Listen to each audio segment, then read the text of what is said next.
Hi friends, welcome back. तो अभी news आई है कि फिलिस्तीन ने भारत और मोदी जी के कदमों में गिरकर जंग रुकवाने की मांगी है भीख। अरे वाह, चलो देखते हैं।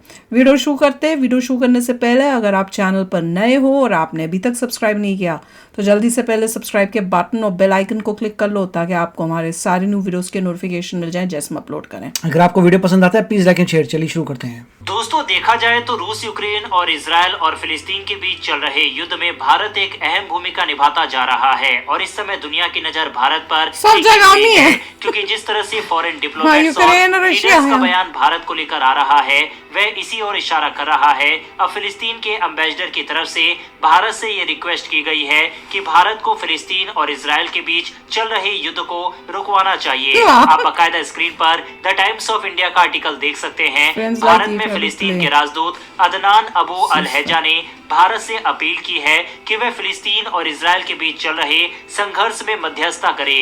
उन्होंने भारत से युद्ध विराम करवाने, एक अंतर्राष्ट्रीय सम्मेलन आयोजित करने और स्वतंत्र फिलिस्तीनी राज्य के निर्माण का समर्थन करने की मांग की है। राजदूत अल हैजा ने कहा है, हम हमेशा एक अच्छे दोस्त की तलाश में है जो भारत की तरह शांति स्थापित करने में मध्यस्थता कर सके। हमें पता है कि भारत एक शांति प्रिय देश है और हम उनसे इस भूमिका को निभाने का अनुरोध कर रहे हैं, खासकर जब वो दोनों देशों के दोस्त हैं। फिलिस्तीन चाहता है कि भारत न सिर्फ युद्ध विराम करवाए बल्कि एक अंतर्राष्ट्रीय सम्मेलन बुलाए और 1967 की सीमाओं पर आधारित एक स्वतंत्र फिलिस्तीनी राज्य के निर्माण की दिशा में कदम उठाए जिसकी राजधानी पूर्वी यरूशलेम हो। हालांकि फिलिस्तीन की इस मांग को तो भारत कभी भी नहीं मान सकता क्योंकि जिस क्षेत्र को अपनी कैपिटल बनाने की बात यहाँ पर फिलिस्तीन के एम्बेसडर कर रहे हैं उस क्षेत्र पर इजराइल भी अपना दावा करता है और भारत इजराइल को नाराज हरगिज नहीं कर सकता। इजराइल और फिलिस्तीन के संघर्ष की शुरुआत 7 अक्टूबर को हमास के इजराइल पर बड़े पैमाने पर हमले से हुई जिसमें लगभग 1200 लोगों की जान गई और करीब 250 लोगों को बंधक बना लिया गया। इसके जवाब में इजराइल के हमलों में गाजा स्वास्थ्य मंत्रालय के अनुसार अब तक 40,000 से ज्यादा फिलिस्तीनी मारे गए हैं। हालांकि इन आंकड़ों में आम नागरिक और लड़ाके शामिल है। जिस समय इजराइल के ऊपर हमला किया गया था उस समय यही लोग खुशियां मना रहे थे और आज इजराइल से और भारत से युद्ध को रुकवाने की मांग कर रहे हैं। हालांकि देखा जाए तो भारत के फिलिस्तीन और इजराइल दोनों से ही संबंध काफी मजबूत है और भारत इसका फायदा उठाकर मध्यस्थता करवा सकता है। लेकिन क्या भारत को ऐसा करना चाहिए या नहीं, इस पर अपनी राय कमेंट बॉक्स में लिखकर बताइएगा। वहीं दूसरी तरफ रूस और यूक्रेन के बीच चल रहे युद्ध को लेकर अब इटली की प्रधानमंत्री जॉर्जिया मेलोनी की तरफ से भी बड़ा बयान सामने आया। इटली की प्रधानमंत्री की तरफ से कहा गया है कि रूस और यूक्रेन के विवाद को सुलझाया जा सकता है और इस विवाद को सुलझाने में भारत अहम भूमिका निभा सकता है। हमारे पीछे पड़ गए मेलोनी ने ये बयान यूरोपियन हाउस के वार्षिक सम्मेलन में दिया। वहीं खबर ये भी सामने आ रही है कि भारत के एनएसए अजीत डोवाल जल्द ही मॉस्को के लिए रवाना होंगे, यानी कि पीस टॉक को लेकर भारत और सक्रिय भूमिका निभाना शुरू कर चुका है। भारत के चाणक्य अजीत डोवाल की काबिलियत के बारे में तो हम सभी भली भांति जानते हैं। वहीं इंटरेस्टिंग बात यह है कि भारत के एनएसए के अलावा चीन के एनएसए भी रूस की यात्रा पर जा रहे हैं। अब ये देखना इंटरेस्टिंग होगा कि क्या भारत रूस को मना पाता है या नहीं, और अगर भारत इस शांति प्रस्ताव में कामयाब होता है तो भारत वर्ल्ड लेवल पर एक बड़ा खिलाड़ी बनकर सामने आएगा। जो काम बड़े बड़े देश चाहे अमेरिका, फ्रांस, जर्मनी या फिर यूनाइटेड नेशन नहीं कर पाए वह काम भारत जैसा देश अगर करके दिखाता है तो ये भारत के लिए बड़ी उपलब्धि तो जरूर होगी। बहरहाल बढ़ते हमारी अगली खबर की तरफ। मोदी सरकार के इजराइल को समर्थन को लेकर सियासत गर्म हो गई है। विपक्ष इजराइल पर मोदी सरकार के रुख से सहमत नहीं है और अपनी आपत्ति लगातार दर्ज करा रहा है। जैसा कि हम सब जानते हैं कि हाल ही में ये मुद्दा सुप्रीम कोर्ट पहुंच गया है। सुप्रीम कोर्ट में इस मामले में याचिका भी दाखिल की गई है। देश के पूर्व राजनयिकों नौकरशाहों ने सुप्रीम कोर्ट में पीआईएल दाखिल करते हुए बड़ी मांग की है। याचिका में कोर्ट से केंद्र सरकार को ये निर्देश देने की मांग की गई है कि वह इजराइल को हथियार और अन्य सैन्य उपकरण उपलब्ध कराने वाली भारतीय कंपनियों के लाइसेंस रद्द करे और उन्हें नए लाइसेंस भी न दे। याचिकाकर्ताओं ने मांग की है कि गाजा युद्ध के लिए इजराइल को निर्यात किए जा रहे युद्ध सामग्री पर तुरंत रोक लगाने का निर्देश दिया जाए। भारत को गाजा में इजराइल को युद्ध सहायता तुरंत निलंबित कर देनी चाहिए। याचिका में यह भी कहा गया है कि भारत विभिन्न अंतर्राष्ट्रीय कानूनों और संधियों से बंधा हुआ है जो भारत को युद्ध अपराधों के दोषी राज्यों को सैन्य हथियारों की आपूर्ति नहीं करने के लिए बाध्य करता है। अच्छा। वहीं इसी दौरान विपक्ष की तरफ से फिलिस्तीनी प्रतिनिधियों से मुलाकात भी की गई है। वहीं पर अब इस केस को लेकर खबर ये सामने आ रही है कि सुप्रीम कोर्ट इस पर जल्द ही फैसला ले सकता है। वहीं जहां तक उम्मीद है कि सुप्रीम कोर्ट ये बोलेगा कि ये मामला केंद्र सरकार का है और हम विदेश नीति में दखलंदाजी नहीं करना चाहेंगे। इसके साथ ही भारत की जिन प्राइवेट कंपनियों के ऊपर ये इल्जाम लगाया जा रहा है कि वे इजराइल की मदद कर रहे हैं, असल में ये सभी कंपनी कंपोनेंट्स की सप्लाई इजराइल को कर रहे हैं, इसीलिए डायरेक्ट भारत गोला बारूद इजराइल को दे रहा है। इसका कोई पुख्ता सबूत नहीं है। हालांकि दोस्तों ये देखकर बेहद दुख होता है कि जिस देश ने 1999 करगिल युद्ध के समय भारत की जमकर मदद की थी, आज उसकी मदद के लिए जब भारत सरकार बढ़ चढ़कर आगे आ रही है तो उसके खिलाफ विपक्ष कोर्ट के दरवाजे खटखटा रहा है कि मदद उसको ना भेजे। सुप्रीम कोर्ट में किए गए इस केस पर अपनी राय कमेंट बॉक्स में लिखकर बताइएगा।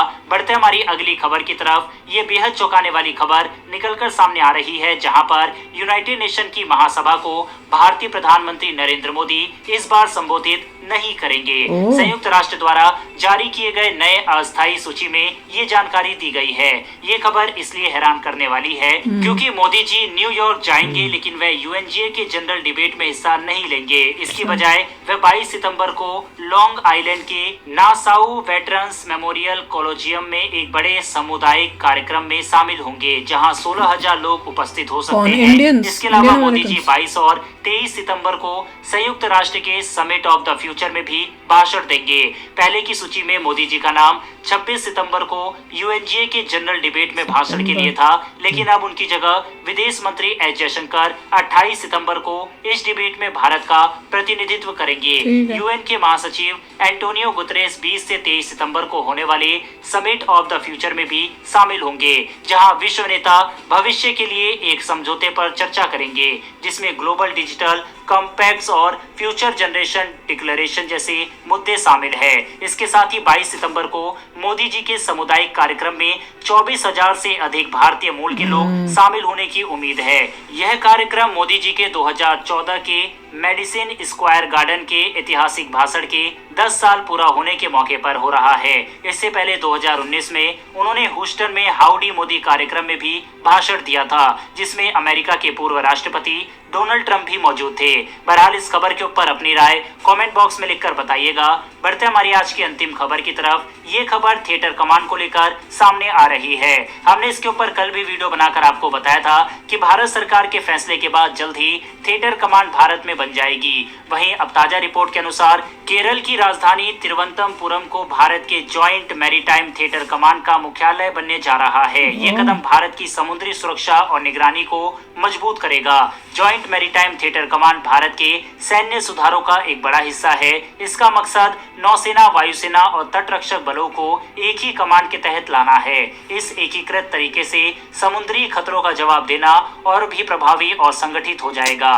तिरुवनंतपुरम को इस मुख्यालय के लिए चुना गया है क्योंकि इसकी रणनीतिक स्थिति बहुत खास है। ये शहर भारतीय प्रायद्वीप के दक्षिणी सिरे पर स्थित है और यहाँ से प्रमुख नौसैनिक बेस और हवाई ठिकानों तक आसानी से पहुंचा जा सकता है।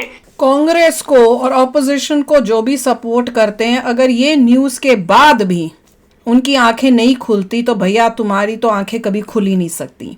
जो कह रहे हैं कि वो सपोर्ट कर रहे हैं पैलेस्टीन का और अगेंस्ट हैं इजराइल के, और कोर्ट तक चले गए कि भैया भारत जो है जो भी बनाकर देता है वेपन से रिलेटेड वो बंद करे, प्राइवेट कंपनीज जो देती है वो बंद करे। ये वही सिस्टम हो रहा है जो हम यहाँ यूएसए में देख रहे थे कि भैया यहाँ पे भी जो लोग प्रो पैलेस्टीन थे वो कॉलेजेस में भी खड़े हो गए, बाहर भी खड़े होके प्रोटेस्ट कर रहे थे।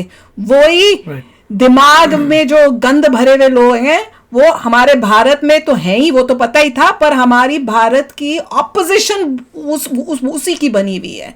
और वो बोल रहे हैं कि उनसे मिलके मीटिंग्स भी कर रहे हैं, पैलेस्टीन के लोग जो भी होंगे वहां के, उनके साथ इनकी मीटिंग्स चल रही हैं, उनको वो सपोर्ट कर रहे हैं। कितनी अलार्मिंग सिचुएशन है, सोच सकता है कोई? भैया जाग जाओ, जाग जाओ। इंडिया को इजराइल का फुल सपोर्ट करना चाहिए। देखिए पॉइंट ये है कि मान लीजिए चाइना से वॉर होती है तो क्या पैलेस्टीन आपको हेल्प करेगा?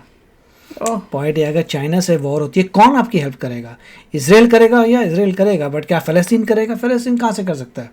अपने पैरों पे जो खड़ा नहीं हुआ वो क्या करेगा? पर मैं तो राइट रॉन्ग की बात सोच के कह रही हूँ, हम अपना फायदा नहीं सोच रही। मैं कह रही हूँ राइट रॉन्ग मॉरली देखो तो इजराइल जो है उसके ऊपर हमला हुआ था, और ये लोग उनको सपोर्ट करें, पैलेस्टीन वालों को, जो उस टाइम खुशियां मना रहे थे जब इजराइल के साथ हर चीज जो है हल्के में नहीं होती। अलायंसेस जो हो रही हैं, जस्ट बिकॉज कोई बोलेगा कि आप ये कर दो वो कर दो, ऐसा नहीं होता। डीप अलायंसेस होती हैं। कारगिल में इजराइल ने हेल्प किया था, बहुत ही इंडिया के अच्छे रिलेशनशिप्स हैं, वो कभी टूट नहीं सकते। वॉर्स में वही काम आते हैं। It is a big deal, इससे फ़र्क पड़ता है। दूसरा, यहाँ पे मॉरली भी सबसे पहले हमास ने अटैक किया था, तो पॉइंट आपने पहले अटैक किया था, अब वो रिपेल कर रहे हैं और ये सब हो रहा है, कुछ नहीं कर सकते। और यहाँ पे बैठी कांग्रेस कोर्ट में चली गई है। कांग्रेस हमेशा उल्टे कार्य करेगी, हर गंदा काम जो गवर्नमेंट करती है। इससे पता यहाँ की कांग्रेस रिस्पॉन्सिबल नहीं है कि सोचे देश के लिए क्या फायदा है, उनको बस उल्टा ही करना है जो दूसरे लोग करते हैं। ये हर गंदे एंटी इंडिया की डेवलपमेंट के लोगों के साथ हाथ मिला के बैठे हुए हैं। तो सोच लो कितना अलार्मिंग होगा अगर ये गवर्नमेंट में आ जाए, कितना अलार्मिंग होगा अपने देश के लिए। तो चलो यार, अभी शेयर करना अपने थॉट्स। चलते हैं, मिलेंगे नेक्स्ट वीडियो में बहुत ही जल्द। Till then take care and bye bye. तो अगर आप मेरे इस चैनल पे नए हो तो जल्दी से सब्सक्राइब के बटन को हिट करो और बेल आइकन को क्लिक करो, ताकि आपको मेरा जब नया वीडियो मैं लगाऊं आपको उसके बारे में जल्दी से पता चल जाए।